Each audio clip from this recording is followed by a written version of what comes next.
चलिए आई नमस्कार प्रणाम है सब लोग के। देखिए आज हमनी बानी कुंभ में, बुझीजे महाकुंभ सत्संग के लागल बा गया खेल परिसर में।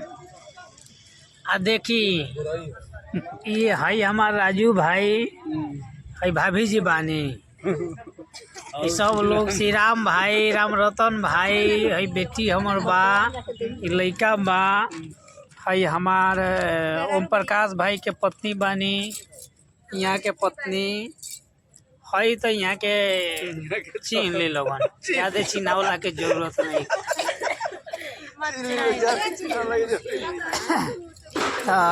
आज हमनी बानी ये मेला के अंदर। देखिए सलाद कटाता, रोटी तनी रोटी दिखाई जी। देखिए रोटी चलता, देखिए सब लोग के बटाता है, सब लोग खाता,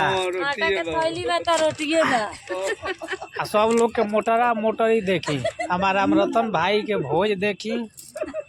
आज हमनी बानी ये कुंभ मेला में एक जगह गया खेल परिसर महाकुंभ लागल सत्संग के। यही सत्संग में हमनी आयल बानी।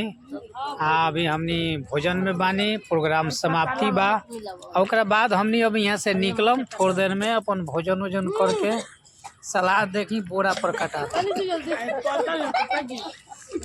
पतल देखी कैसन चलता। ई पतल है खालिए पतल बा। ई देहाती पतल बा। अब यहाँ जब आइल बनी रुआ जग में तो कहाँ से मिली, पतले से ई पतल के व्यवस्था कर।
कोई और बा